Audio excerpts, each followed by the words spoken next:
Yo, we're back. Dice It Up show is here again. Ice, it is so great to see you. You too, fam. You too. Even though I saw you, we celebrated your birthday together, which is great in New York. Yes, I always get this feeling that you're older than me because of your maturity and the way you carry yourself, but you're not. Not you hyping me up. No, I'm not. For everyone out there, I just turned 30, and my dog turned 3. We had a little shindig at the crib in Manhattan, and Ice graced us with her presence along with some other great friends. Great time. Then we went and saw the Liberty clinch against the Dream in person. Ice, you were basically courtside. 100%. Good seats. Thank you, my friend. Good seats. Of course. Well, you got a season of covering the W under your belt. For those of you who haven't listened to the Dice It Up show on the Her Hoop Stats podcast, Ice is a color commentator for the Connecticut Sun this year. Ice, biggest takeaways from this season?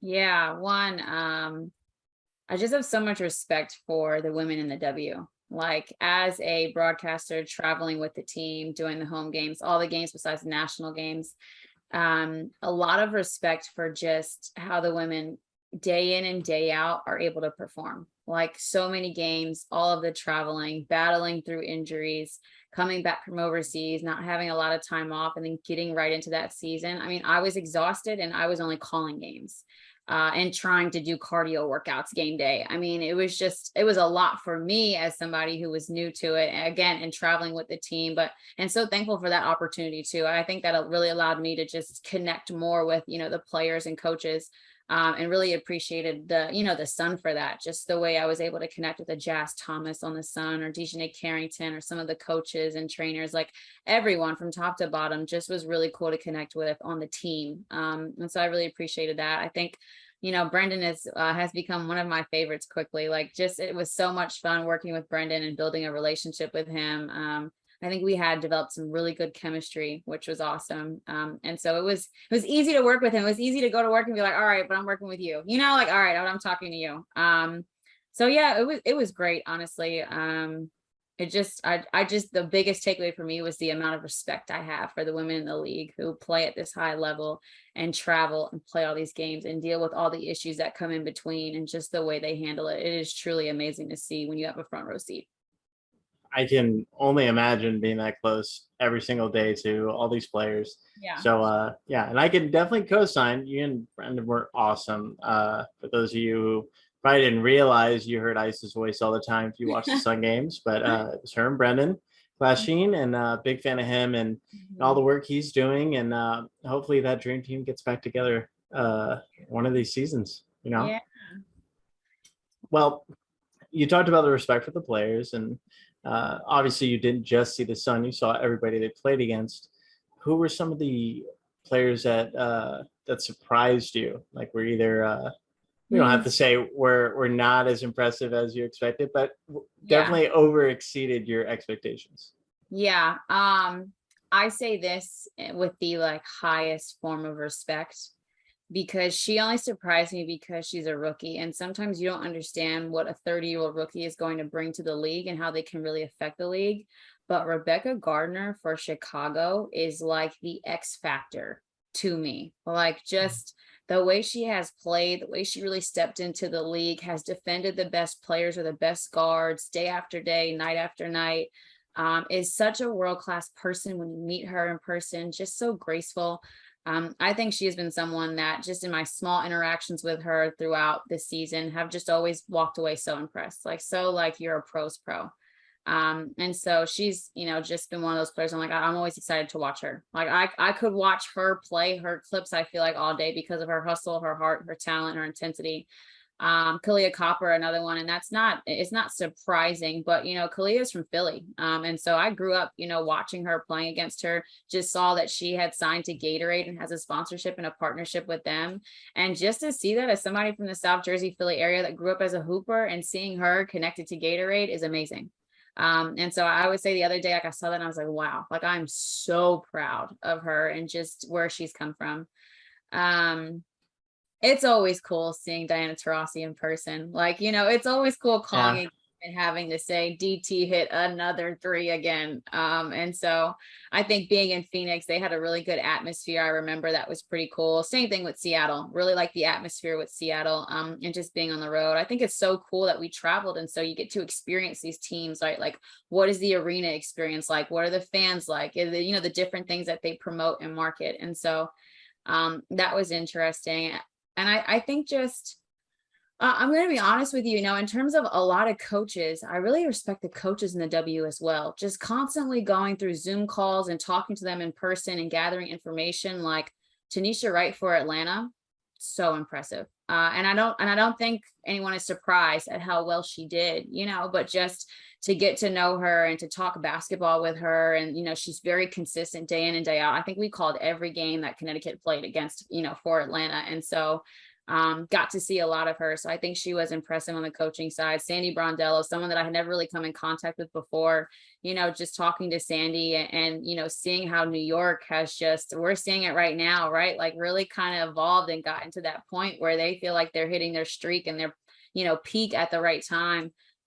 But having had conversations with her when this team was struggling, and couldn't win in a certain month and was like a 7-8 game losing streak, and just seeing how she developed her team and the pieces that she's put together, I think were really impressive. So, both on the coach's side and player side, there have been some people who have just really stuck out to me. Like, I'm so glad I met you on my path in the W.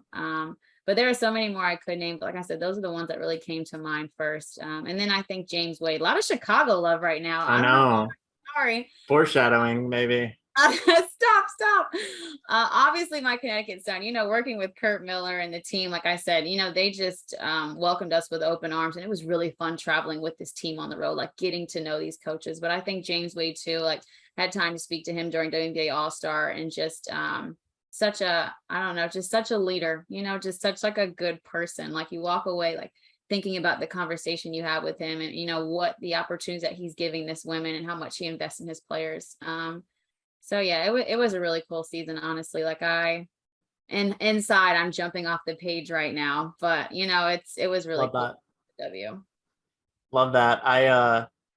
I've definitely been taken aback. I feel like obviously it gets blown up more when there's big reactions from James Wade in press conferences, but lately the way he's been dealing with media, I wouldn't say I'm not afraid. I'd rather avoid that situation, but we'll absolutely co-sign all the Sandy Brondello love. Oh my God. Like she just makes you feel so comfortable talking to her. And I have high hopes for her and that team and that organization and where they're going to go, win or lose tomorrow. Yeah. It's a good segue. That was a good segue, Dano. That was What about you? What about your thoughts over this season? I mean, you are avid W follower, probably betting on nearly almost every game, obviously invested in your Liberty, which you're getting the return right now. So I get it. You are a loyal fan who stuck with it. Well, what about you? What were some of your bright spots or players you enjoyed watching, or just, media stuff? What did you experience that you want to talk about? Oh, meeting you. Number one. I'm just kidding. No, but it is great. I'm serious. You're one of my favorite people on earth. You are my bright spot, Dano. You are my bright spot. I appreciate that. There's definitely been certain players that have stuck out to me. I think I'm definitely I love that you led with Rebecca Gardner, probably someone who doesn't get enough attention, right? For me, it's like watching Maureen Johannes play basketball is like one of the I'm trying to describe it in a completely PG version, but it's like I don't even want to hang out with my wife. I'd rather just watch Maureen play basketball. No offense if she hears this, but God, it is so beautiful. Like it's poetry. It's yes. like stats. Like it's just like it's poetry. That's a good one. That is a good one. I support that. Thank you. Of course, Kelsey Plum can't get enough. Just her mechanics, like the way she skips and is able to create space, make the defender just get just a half step off before she moves. I mean, she's a joy to watch. Then you got dominance, like seeing Asia Wilson in person never really gets old. Like, Not at all. God. Yeah. And then I can't say enough good things about Ryan Howard, like Mhm.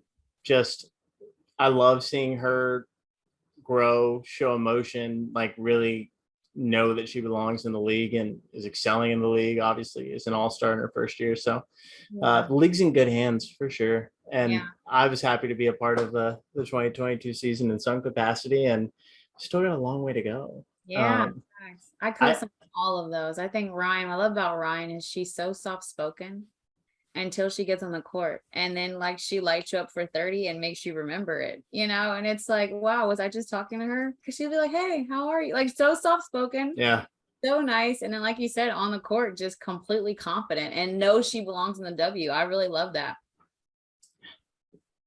I'm trying to think of other players that remind me of that, but I don't know. I feel like I should have watched more Mystics games this year, and I'm really sad that they're out of it.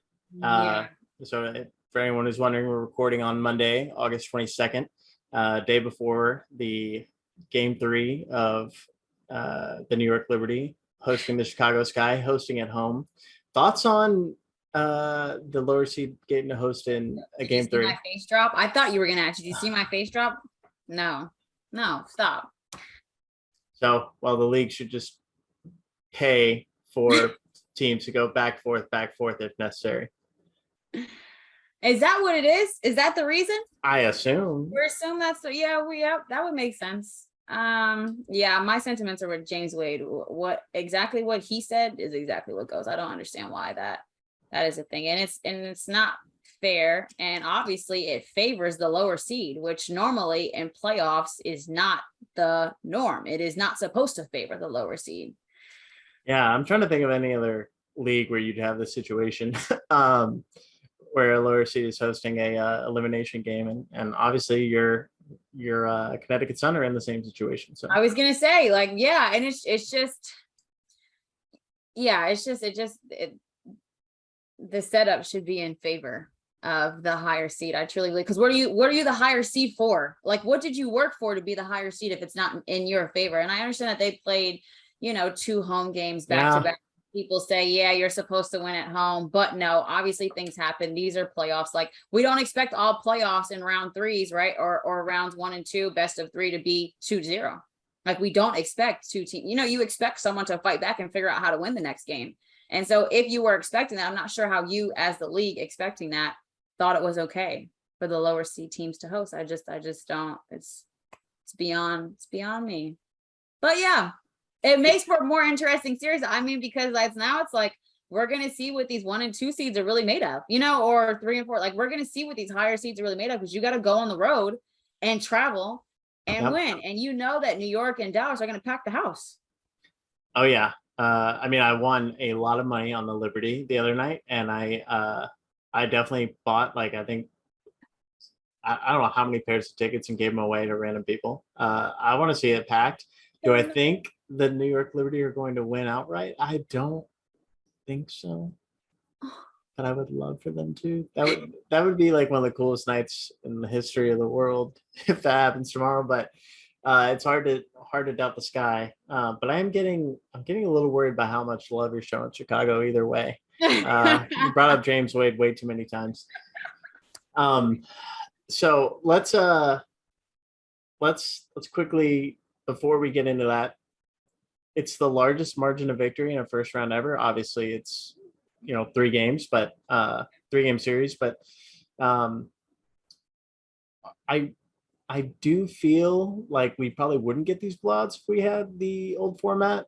But still, I do like having actual series. You get more people watching the games. They're all nationally televised, so there are good things and bad things.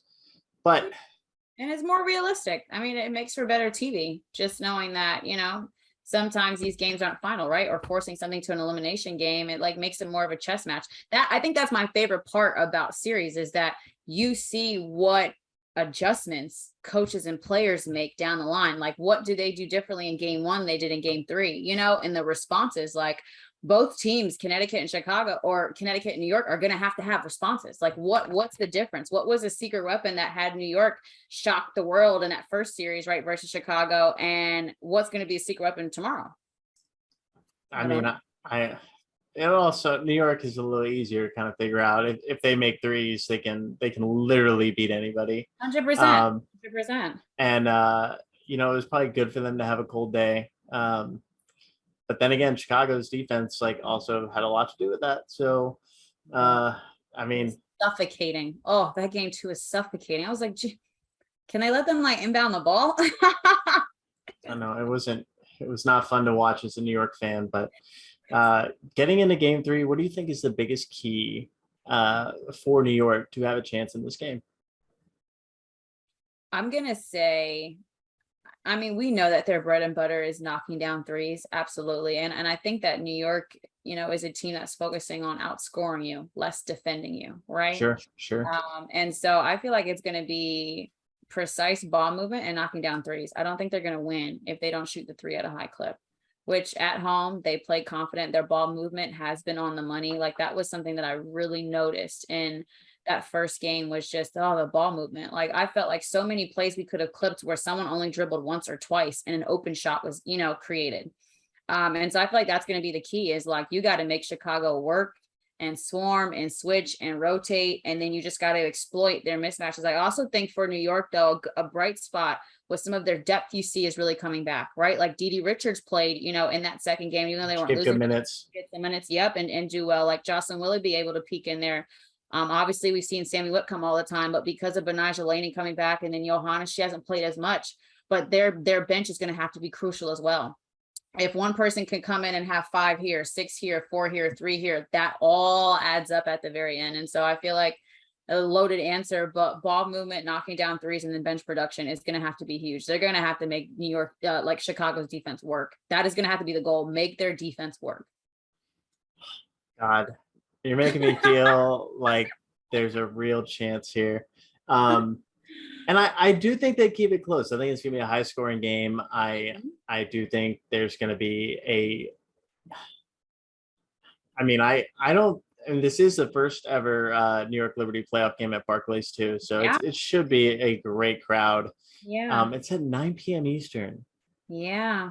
Like I better drink my coffee at 4 because I'm going to need to be up. Right? Oh my God. I also, let me tell you, I think the deciding factor in these games is also youth. You know, like youth can take it, you can take it one way or another, right? Like New York's so young, thinking that, hey, we can steal a game in Chicago first round. Yeah, that's because of your youth, right? And like you just being reckless and relentless and not going in there fearless, you know, or going in there fearless. Yeah. And they found a way to win in that end of that game. And I was so impressed because I'm like, that's the youth. But Sabrina, you said it, you know, she was like, we've been in these games all season. We just need to figure out. And now we figured it out. But I wonder, on the road, Chicago, veteran team, have been here before, trying to be the first team to repeat since the Sparks did in like 96, 98.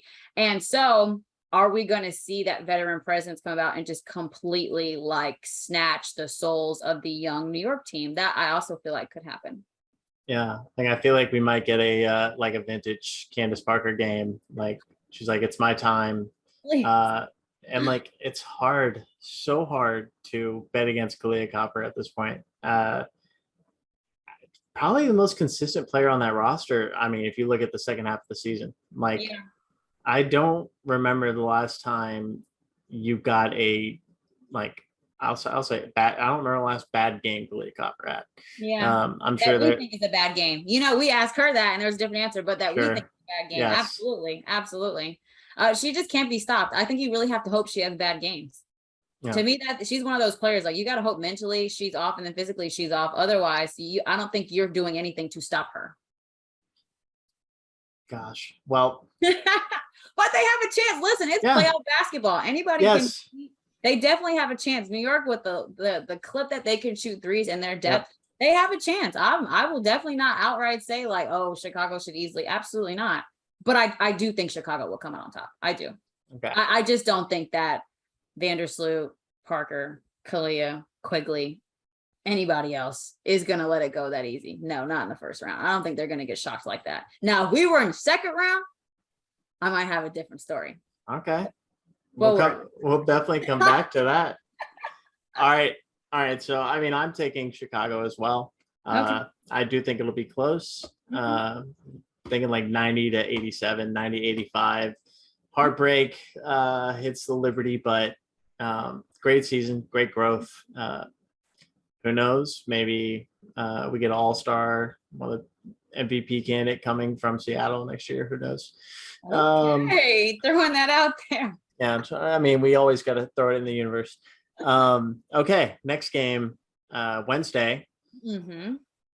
We have, I mean, I call them your Connecticut Sun, but Yeah, whatever. But guilty by association. It's Yeah. fine. At this point, we can call it Chicago too. Honestly. So I was definitely surprised that Connecticut didn't put up a fight until basically the fourth quarter when I guess it was really just Dejanay and Brown and Jones creating things at the very end. Yeah. So, I mean, that game was way worse than the score indicated. 100%. Before we get into the actual game 3, if Connecticut goes down, do you think it's time for a change at the head coaching position? Are you allowed to talk about this? Is it weird? Am I allowed to talk about it? No, I mean, it's playoff time, so I'm no longer calling these games. The only thing that I'll say is the hard part about Connecticut is that for the last 2-3 years, this team has been the best team statistically, like has won the most amount of games, has lost the least amount of games. And so record in that, they look good. Obviously have gotten to the finals a couple of years ago. We're heartbroken, but they have done well in the league.